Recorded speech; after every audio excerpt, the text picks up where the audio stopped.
I, a 39-year-old female, worked really hard at building my relationship with Dylan, a 43-year-old man. I accommodated him into my schedule, did things to help him feel loved and appreciated, and did my best to be a doting girlfriend. I'm ashamed to admit it, but after all I've done, I feel that I can't stand him. I don't even hate him, I'm just repulsed. I discovered that he's extremely immature, and not in a fun-loving way. Whenever I point this out, he says he's like Peter Pan. This used to cause emotional distress, but I've passed that.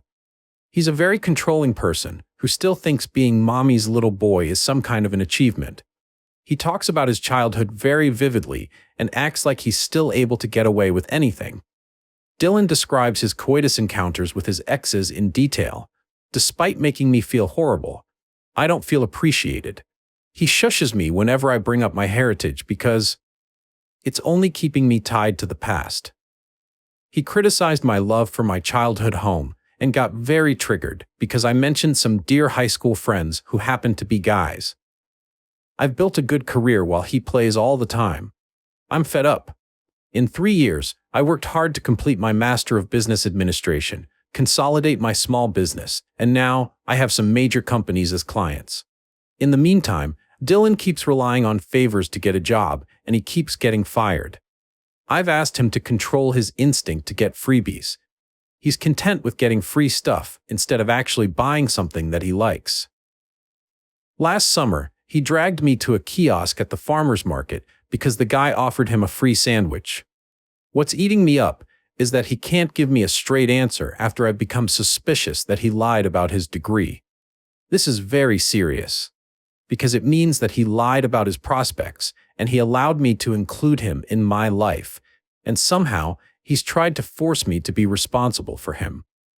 I was made to believe he had found a job only to find out that he was attending board games tournaments at a local indie gaming shop.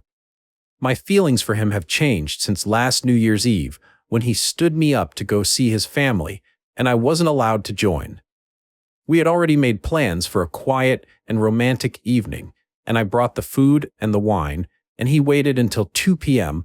to let me know that I would be spending it alone. He said mother-in-law needed him because New Year's Eve gives her flashbacks from father-in-law. As background, father-in-law left her in the 90s and married his mistress in the 2000s. I felt horrible. He knew New Year's Eve is important to me and that I was looking forward to a romantic evening and that my family lives on the other side of the country. He knows being here is a sacrifice for me because I have kids that I bend over backwards to spend time with, and that flying every Wednesday to see them is a huge part of being present. I took a client whose deadline was January 2nd. Their culture doesn't celebrate New Year's Eve, and I agreed because I needed the money. That was a game changer for me, but my heart was broken. After that, I've tried to work around not losing my love for him, but what I feel is that I'm experiencing the pain of losing respect for this man. I can't stand it, I can't even look at him, and I feel very guilty because I'm finding my happiness behind his back. I feel like I'm doing something wrong. I constantly make up supposed work schedules just to get away from him. I can't take this anymore. His sister asked me to allow her to have her wedding at my place because she can't afford anything else, and now she's not speaking to me, but she still expects me to host her.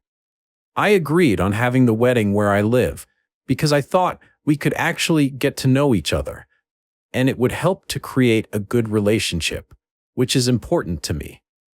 I don't know if she's not speaking to me because she feels she doesn't need me anymore, or because there's something I don't know that's happening. I'm mentioning this because my sister-in-law, 41 years old, and mother-in-law, 69 years old, have a history of playing victim, and sister-in-law finds ways to get aggravated constantly. I tried to talk to her, and she has simply ignored my calls and my messages. I thought that because of this, she had decided to have her wedding elsewhere, but now I'm being informed that I need to remove my pets on my furniture so that she can use my living room for her ceremony. I texted and called to get clarification and was left on scene, and honestly, I got pissed. It feels like I'm begging to be a part of their family. I'm so angry, and I told him, and basically he kind of shrugged, I've decided to just move out without telling him. I talked to my landlord so that I can leave 2 months earlier. I'll just take my pets and everything I own while he's at work and just drive off. I'm feeling tired of feeling lonely within this relationship. Last month, I was inducted into a career guild and refused to take him as my +1 because I didn't want any pictures of him next to me. It would ruin the moment. I don't owe him anything. He left me basically alone when I had COVID and was very irritated whenever I asked if he could buy me some food.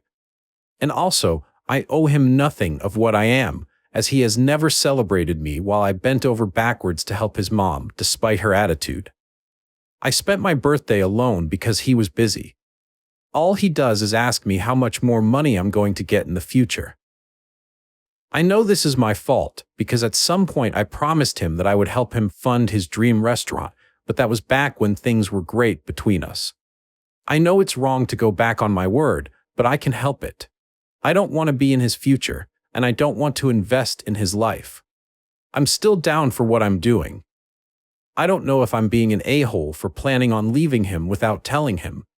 I just don't want his family to yell at me like they did to my other sister-in-law when she left my brother-in-law. Also, my sister-in-law can be very volatile, and both she and my mother-in-law claim they have assaulted people, but I don't know if they are just bragging. He has been asking what's going on because I can barely hide my contempt whenever he tries to initiate a conversation about helping him create a business. I'm fed up with having to listen to his insistent questions that are making me feel very uncomfortable. I told him I'm not an insistent person. I didn't harass him to come to my place when he stood me up on New Year's Eve. I didn't insist that he give me a present for my birthday because he's an adult. He says it's different since a business is a lifelong situation and a birthday gift loses value. I'm clear on the end of our relationship, but I'm kind of doubtful about ruining the wedding. It's 10 days away. Am I the a-hole? Comments. Original poster on his redeeming qualities. Yes, of course. He has a sense of humor that can be very heartwarming. Unfortunately, that changed, and it was all pranks that stressed people out. He told me he had lupus and would die, and then got mad at me for crying uncontrollably, then told me the truth. He's not the type to yell, although abuse comes from other areas in his character. He loves his family, no question about that. When we got together, I didn't care that he wasn't financially sound because he was funny and always acted like I mattered. We would talk endlessly, and he actually made me feel like I held a place in his life. It was only after he realized how much I cared about him that things went south. I've been abandoned emotionally and physically, and have been treated like a tool to promote his image. I just can't look at him anymore. Comment 2. How can you leave when he's at work? When he doesn't have a job? Lol. His family can't yell at you because you'll block them all. The best time to move out would be about 2 days before the wedding. Lol. He wants his dream restaurant? Leave a note telling him it will fail, just like everything else that he touches, the day you leave. He deserves nothing but what he has coming to him. Original poster responds, I love the idea of leaving as close to the wedding as possible. He's currently doing gigs from Thursday to Sunday, so I have a good chance to leave while he's out. Update 3 weeks later. First of all, thanks to everyone who took the time to offer their advice. I wasn't expecting my post to get that kind of attention, so thanks for the goodwill. I've been kind of inactive due to having to deal with things so that I could move out, settle into my new place, and have lots of work for my daily career stuff. Letting them have the wedding at my place after I was gone was not an option because, as some Redditor pointed out, they could trash the place. Also, there's a lot going on right now. I talked to my ex-boss and was as honest as possible. She was alarmed. Her reaction was 400% more pissed off than the average Redditor, feeling empathy for my situation. She stepped in because I couldn't find emergency movers.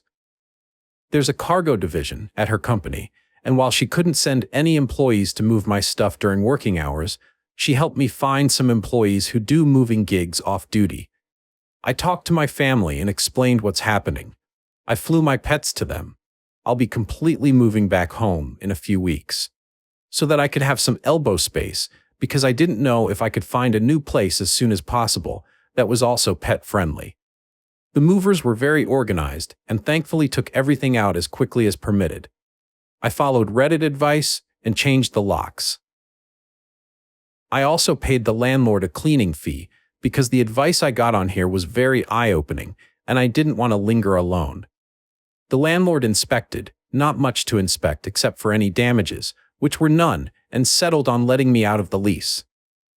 My lawyer gave me plenty of advice, which comes down to him having a different address as his official dwelling place to get his mail, child support paperwork, and where he lists himself in official documents. As long as I kept detailed information of returning his property intact and not retaining his property, there wasn't much that he could claim. I put all his stuff in trash bags and left it on his mother's porch. It made sense not to spend a dime on shipping anything. I recorded everything and took inventory. Nothing was damaged or broken, and my lawyer has records. My best friend is Gold, Rinna, 41 years old. She dropped everything and had her foot up my ass telling me off for allowing him to get this far in terms of treating me badly. She also arranged for me to stay with her boyfriend's mom for a few days until the new place that I applied to sent me notice. All I needed was a room with a bathroom or something. I couldn't deal with putting all my furniture up again as I'm leaving the area soon. I'm paying rent at her mother-in-law's house, although it's 3 hours away from my office and it's not feasible for the long term. So I'm going to my office 2x a week and doing the rest via video call. Whatever I do, I won't be going back to town. My former boss says she is concerned and helped me get a small office space, meeting room, for obligatory face meetings that I can do within a 1-hour distance ratio. I'm extremely grateful because I know she's not obligated. She was always a boss when she was my supervisor way back when, but with what she's done for me, I would call her Khaleesi and feel like it's real. D-Day. Mother-in-law was outside when I went to leave his stuff. Honestly, I hesitated, but figured out there was never going to be a perfect time to drop everything off, so I basically hopped out of my car, left everything, and ignored her as she persistently asked me what was going on. I avoided making eye contact, and it was very uncomfortable. He called me and claimed what I did was petty and unjustified. He said he would come to my place so that we could talk. I clarified nothing. If he was gaslighting me, then he deserves to drive all the way only not to be able to get in. He called me at night again, saying his key wasn't working. I said he's damn right, and I informed him that I no longer live there. I don't need to describe the damn show because I'm pretty sure it's universal to abusive partners. First he was aggravated, then he demanded that I show up. Then he tried to pin his family's well-being on me. I said sister-in-law never replied to my messages and she can have her wedding elsewhere. I kept my cool as my best friend suggested, just to spite him. He was livid and went from confused to angry to lying about me, using him. I did talk to sister-in-law and had a surprisingly civilized conversation that amounted to nothing, because 2 hours later, she and Dylan's cousins started spamming my phone. By that day during the afternoon, I was pissed enough when she had her groom call me. I'll call him George. George and I have never had a real relationship. We never really talked during family events, and we didn't even have each other on social media. He's a mellow guy, kind of a Pink Panther personality, slow walking, won't mess with anyone, very quiet. I was 50-50 surprised at his attitude, but not entirely taken aback. I understand he was told differently about the venue, so basically he thought I just upped and left out of jealousy, spite against Dylan and his family. I also got very triggered when I heard him repeating baseless stuff about me. I understand it was him innocently passing on gossip thinking it was true, but it just made me angry. I'm not proud of this, but I told him that Dylan and his family don't respect him and say embarrassing stuff behind his back, and that wouldn't give me the right to repeat demeaning stuff or turn him into an enemy.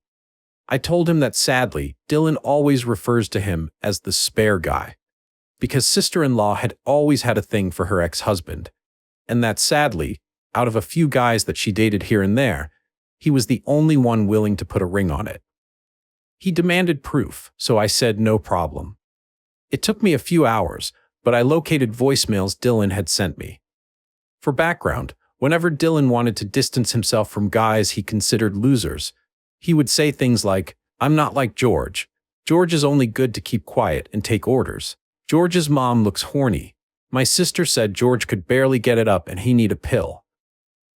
George was acting out, but you know my sister. She threatened to leave him and he got scared." Again, I'm not happy with what I did, but I was insulted that someone who never even talked had the gall to come at me. To be honest, this didn't really deter him. I had him on speaker while at a parking lot, while Rinna and I were having lunch. Rinna got pissed by George persisting, but we finally understood what was going on when he claimed that I took their money. It turns out that he, supposedly, has given sister-in-law some kind of a deposit because I have allegedly demanded to get paid for the use of my place. This never happened. It didn't make sense. I was asked to help because they were broke. I never asked for money. Rinna made herself apparent on the call, and it was funny because when George asked who she was like, "Don't worry about it." So she said that he was out of line, but because he was being stubborn and we both believed he wasn't to blame, she said we should have a call. George sounded confident that he was in the right, and about a minute later, I got an invite for a chat group. Holy Show 2 was horrible but necessary. I know I stopped a bit low, but I'm satisfied to have followed Reddit advice about burning the bridge and poisoning the water. I added father-in-law in the chat, and I'm sure Dylan will never forgive me. For background, Dylan has a David and Goliath complex about father-in-law being Goliath. He has internalized competitiveness against his father. He so badly wants to outdo father-in-law that he tends to forget that father-in-law is an old man. I don't know if I'm right, but sometimes I feel like they are fighting against an idea and not reality. The call started out as a mess. There were insults and a lot of yelling, but at this point, I was sick of their behavior. I sent him evidence that I'd been reaching out without getting any response. I forwarded all the voicemails and screenshots, especially 2 or 3, where Dylan shows excitement that his sister will have a venue and thanked me for understanding that she can't pay for it. Mother-in-law dropped out of the call the minute father-in-law came in. I told father-in-law what was going on, thanked him for the cordial treatment I always got from him, and explained that I was offering my place as a venue but was ignored when I needed to address it, and that Dylan is simply unsuitable to be with a hardworking and successful partner because he's a parasite, and that I can't respect a man who doesn't have a real job, games his days away, is probably lying about his new job right now. All Dylan said was wow and that I was insulting him, and it gets worse. Father-in-law gets constantly demonized for having dumped mother-in-law, and he starts talking very sternly about feeling confused and disappointed about all this wedding stuff. He and Dylan got into an argument, and the sister-in-law started yelling. Despite me disliking Dylan because of everything that he did, hearing father-in-law calling him a moron and a source of embarrassment felt kind of heavy. Father-in-law says he is fed up with all his children, and that despite knowing his children resent him, he did give sister-in-law $2,000 as a gift to pay some off debt or use it for the wedding, but she used it all up on outings and good times instead, and that his blood boiled every time he saw her Facebook posts. I don't have much information on this. I just know that George was super thrown off by this and kept asking and asking about it. He sounded confused, just like when someone has been denied some resources readily available. But I could be wrong. Father-in-law said he expected his money back because he was fed up with all the drama and said that if this was going to keep on happening, please don't come to me when you get a divorce. Father-in-law told sister-in-law to just stop listening to Dylan already because he's unhelpable and can't be of help to anyone because he's both dumb and greedy, and that he's like an open mouth with an eternally empty stomach, and that she's ridiculously for following Dylan, like a cult member. Sister-in-law starts yelling at him, and he said this is exactly why all her men run for the hills, and to go ask her mother if temper tantrums and victim-mongering are in any way aphrodisiac. That was a huge can of worms to be opened, so I immediately dropped from the call because I was very stressed out. despite having tried to keep a cool-headed mindset. I blocked everyone and changed my number, sealed all my social media, and removed apps where I didn't know how to block people. It's been weeks, and no wedding stuff has been posted. None of my friends who have visited their profiles have seen anything but cryptic stuff written by George. I cannot guarantee the wedding did not take place, but it doesn't look like it. Also, I agree with some replies about having a court wedding. They could have done that. For additional clarification, I wanted my father-in-law to know everything because he was quite often the inky friendly face in that family, and I didn't want to leave without having him understand the truth. He was decent, and I didn't want him to think that I'm some kind of a witch who ruined his daughter's wedding for craps and giggles. Thanks again.